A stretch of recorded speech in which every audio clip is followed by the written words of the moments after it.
told our church friends his manhood was tiny. Now he won't sit next to me on Sundays. Hi, Redditors. I'm Lana, a 32-year-old female. I was married to my ex Bill, 35 years, for around 4 years. I'm a waitress, and he worked in the insurance sector. Bill was a widower and had a 2-year-old son, Jason, when we met. I don't know how I messed up, but a few months ago I had a husband, a child who worshipped me, and now I'm all alone in an apartment infested with rats. I keep checking my phone. I hope that someone will call and check on me, but it's like I don't even exist for them. They have forgotten all about me. Everything I did good for so many years meant nothing in front of a small mistake. And yeah, I messed up, but it wasn't like I killed someone. It was a mistake. A small mistake. So let me tell you all how I got here, because nobody is interested in knowing my side of the story. This is a man's world, and everyone loves to make a woman villain, but no one knows the whole truth. So around 5 years ago, I moved in with my parents for a bit because my roommate had gotten married. Our lease had ended, and I couldn't find an apartment in my budget, so I moved in with them. My parents are hardcore Catholics, and my mom had some demands. If I wanted to live in her house without paying any rent, I had to go to church with her every Sunday. Not how I wanted to spend my Sundays, but I had no other choice, so I started going with her. I met Bill in church. It wasn't hard to guess that he was a religious guy. He was tall and looked handsome in his flannel shirt, so I approached him after the service, and we started talking. When he asked me if I had just started coming to church, I lied and said no, that I'd been religious since I was a little girl, just moved here recently. I could see his eyes light up like, finally someone like me. We exchanged numbers and started texting. I still think about that day and think maybe it would have been better if I hadn't lied. There was a gut feeling inside me saying this guy won't like the real me, and I should have trusted that. Maybe I could have avoided this heartbreak. Anyways, my mom told me more about Bill, how his wife passed away of leukemia, and he has a small son who is loved by everyone in the church. That should have been my sign. I should have stayed away from Bill after that, but I thought that he was handsome and I was bored after moving home from the city so we can have some fun together. I didn't worry too much about the future, but I realized Bill wasn't a guy who did casual. When I joked something about fuck buddies once, he looked at me in shock, like what was wrong with me. He told me clearly that he wasn't looking for no strings attached sort of relationship. He had the responsibility of a son, and if he was going to spend time with a woman, he wanted it to be meaningful. His words, not mine. I had a big crush on him by then, so I continued my lie and told him that I was looking for the same things, that I wanted commitment and love. The only mistake I made was lying about my past. Bill told me everything about his wife, how they had a good relationship, and how difficult it was for him to move on after she passed away, and that too, with a newborn baby. He told me she was the woman he had even been with. I don't know why, but I wanted him to feel that we were special. I didn't want to feel like just a fling. I wanted him to know that he was the love of my life, so I lied to him and told him that I was a virgin. I know it was a pretty big lie considering I had been with guys in double digits by then, but I didn't want him to see that, Lana. I thought that part of me was left in the city and that I was ready to become a one-man woman, but it all backfired. The first time we had sex was a few weeks after that. I'd kind of built it up in my head, like maybe it'd surprise me. Maybe he'd be better than I expected. He wasn't. He was nervous and soft-spoken even in bed, like he was scared to touch me wrong. It didn't last long either. Afterwards, he just laid there, breathing hard, said, "Sorry, it's been a while." I didn't even know what to say. I just said, "It's okay," but inside I was thinking, this is it? I'd been with guys who at least knew what they were doing. I shouldn't have compared, but I did. Then he got up, went to the bathroom, came back with a hot towel, and cleaned me up so gently it almost made me cry.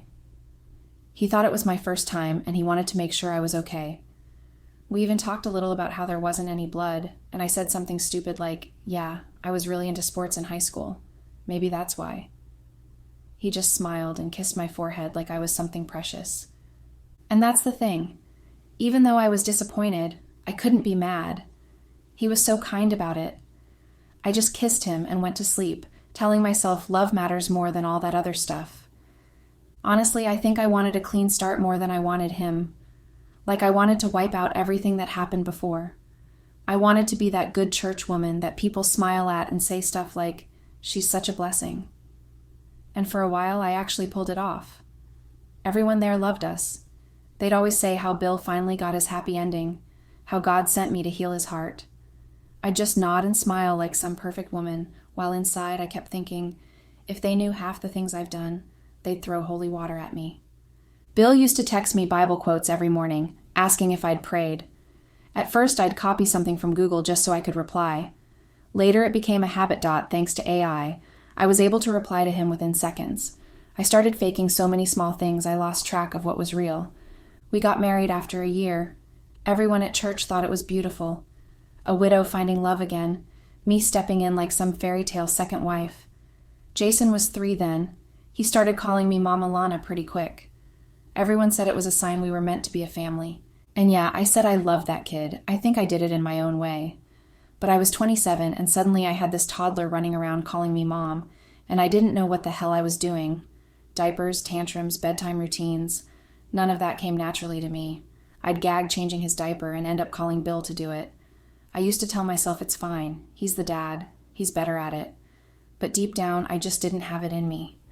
Sometimes I'd sit there watching Bill and Jason play and feel left out. Jealous even, like they already had this little world before I showed up, and I was just tagging along. I'd take pictures and post them online like we were this happy little family, but half the time I was just tired. I wanted to go out, drink, and talk to people my age. I kept thinking, how did I end up living like a 40-year-old when I'm not even 30? Bill never complained, though. He'd just smile and say, "You're doing great, Lana." I think that made it worse, honestly. Like he was too good, too patient, and I couldn't live up to it. Then this new cook joined the diner. Alex, tattoos, messy hair. One afternoon I was out back on break, sitting on the step behind the kitchen, scrolling my phone like always. He came out, lit a cigarette, asked if I wanted one. I said sure. I used to smoke when I lived in the city, but after I married Bill, I kind of dropped it. Not because he told me to, just didn't fit the picture I was trying to be. The church wife, the good mom. Didn't exactly go with a cigarette in your hand, you know? So I took it. Felt weird at first, like something I wasn't supposed to be doing. I asked him if he had mint-flavored ones. That's what I used to smoke. And he just laughed, said no. This is all I got. I told him it's fine, I'll survive. I asked how he ended up here, and he said he lost his old job. Things got rough. A friend told him about this opening, so he just came. I told him I also moved back from the city not too long ago, that this was home. He said, "Lucky you. I can't tell if I'm stuck here or hiding." We didn't talk much after that, just sat there smoking in silence. But the next day, I caught myself hoping he'd come out for a break at the same time. After that first smoke together, Alex started bringing mint cigs for me sometimes. Said he found them at a gas station. It became kind of a thing between us. Sometimes we'd just sit behind the diner after closing, talking about nothing, sharing one. Later he brought some weed too. It wasn't a big deal, just something to laugh about. I hadn't done that in years. One weekend, Bill said he was taking Jason to his mom's place. I told him I wasn't feeling great and maybe I should rest. He believed me, kissed my forehead, said to text if I needed anything. After they left, I messaged Alex. He came over later that night, said he'd managed to get something really good stuff. We hung out in the living room. He rolled the stuff while I was lying there. We smoked, laughed about stupid stuff. It felt like I was 20 again. No church, no rules, no guilt. Things went too far that night. Maybe it was because I was high as fuck or it was repressed sexual tension, but we kissed. He removed my top and we had sex in the living room. It felt like all the things I'd been pretending not to want came crashing back at once. After that night, he left around 5. I watched his car lights disappear down the street and just sat there on the couch staring at nothing. The house smelled like smoke, and I remember opening all the windows. Spraying air freshener like that would fix anything. By the time Bill got home with Jason the next morning, I'd showered, washed the sheets, made coffee, acted normal. 2 days later, he came home early. I was folding laundry when he walked in with that look. You know that look people get when they already know the answer, but they're still going to ask. He goes, "Who was here Thursday night?" I said, "No one, why?" He turns his phone around, shows me the Ring camera. Alex walking out the front door at 5 in the morning. My heart just dropped. I tried to play dumb, said he'd just stopped by. We were talking. He fell asleep on the couch. Bill just stared at me for a full minute and said, "Don't lie to me." I don't even know what happened after that. I was yelling. He was quiet, just standing there holding his damn phone like it was proof of something. I said, "You don't even trust me. I gave up everything for you, for this life, for your kid." And he goes, "There's proof right here, Lana. Don't talk about trust." That made me lose it. I said, "I go to that stupid church every Sunday. I cook, I clean, I take care of your son, and this is what you think of me." He said, "You didn't do it for us. You did it so everyone would think you're a saint." I grabbed a glass and threw it against the wall. It shattered. Jason came running in, crying, saying, "Mama, please stop." And I said it. I actually said it. "I'm not your mama." Bill just stood there like everything in him switched off. He picked Jason up, didn't even look at me, just walked out the door. I waited for him to come back, but he didn't. Around midnight, my phone buzzed. Just one message from him. "You should go stay with your mother for a few days. That's it. No fight, no more discussion, just that." So I went to my mom's like he said, packed a few clothes, drove there at night. She opened the door, looked at me once, and went, "What did you do now?" I told her it's not what she thinks, that Bill's being dramatic. She just said, "You've embarrassed all of us," and walked back inside. I slept in my old room, smelled like dust and old perfume, couldn't sleep. Every time I closed my eyes, I saw Jason crying. Morning came and she didn't even talk to me. Made tea, didn't ask if I wanted any. I sat there watching her read the paper like I wasn't even there. After a bit, I just grabbed my bag and left, went straight to work. Alex was already there, acting normal. He looked at me and goes, "You look like hell." I said, "Thanks." After work, I met Alex out back. He handed me a little joint, said, "You need to relax." I took a few drags. Everything got kind of slow and warm. I went to the party straight after, still a bit high. It was the usual crowd, people I knew from Sunday service, same music, same wine that tastes like syrup. I was trying to act fine, laughing too loud probably. After a while, one of them asked, "So how's everything with Bill? You two okay?" I said, "Yeah, we're fine. He's just being weird lately." Someone else asked, "Weird how?" And that's when I started talking. I said, "He's just insecure, that's all. Thinks I slept with someone else." And then I laughed and said, "Honestly, maybe if he wasn't so bad in bed, he wouldn't worry so much." They laughed. I kept going. I said, "My exes in the city knew what to do. Bill's so clueless. He's got this tiny—" I don't even know why I said that.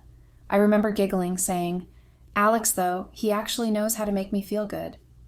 Everyone went quiet after that. Just this weird silence and someone saying, "Lana, maybe don't," and me waving it off, laughing like an idiot. I don't remember much else. Next morning, my phone was blowing up. Missed calls, messages, people from church. There was a video. Someone had recorded the whole thing and sent it around. Small town, so of course it spread like fire. Bill got it too.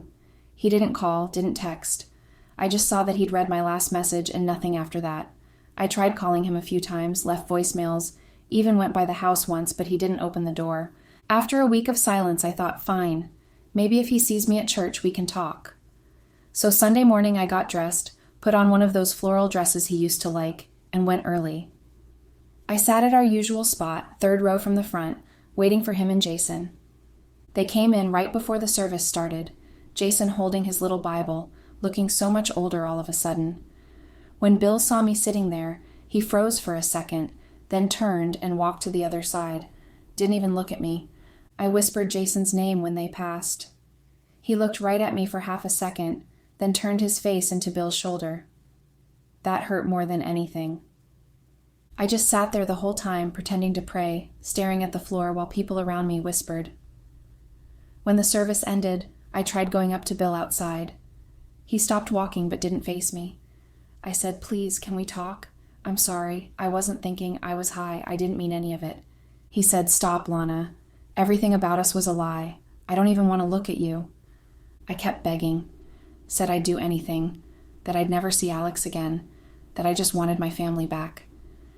He shook his head, said, "You'll get the papers soon," and left. When I got home that day, my phone was buzzing. I'd been removed from almost every group. The church group, the women's circle, even Jason's school parents group. It's like everyone decided at the same time that I didn't exist anymore. My mom didn't say a word when I walked in. She just looked at me, then back at the TV. I went to my room and cried until I couldn't breathe. A few weeks after that Sunday, the papers came. Plain envelope, no note, nothing. Just my name and his signature. I sat at the kitchen table staring at it for a while before signing. My mom was watching TV. She didn't even ask what it was, just said, "At least he's handling it maturely, like I'd won some prize." I tried to keep going to work, but people stopped showing up when I was on shift. The manager said maybe I should take a break. We both knew what he meant, so I quit before he could fire me. Couldn't stay with my mom either. She talked to everyone but me. I'd walk into a room and she'd go quiet. I packed 2 bags, filled my tank, and just drove. Ended up 2 towns over. Found this small apartment that smells like damp clothes and has rats in the walls. It's quiet here, too quiet sometimes. I keep checking my phone like an idiot even though there's never anything. Sometimes I scroll through old pictures, Bill and Jason at the park, Jason holding the ice cream I bought him. I still know the sound he makes when he laughs. I don't even know why I'm writing this. Maybe because I just need someone to hear me. Maybe because nobody else will. Maybe I will regret this posting it here in the morning when I'm not drunk, but whatever. Not like I have anyone to check on me. Goodbye.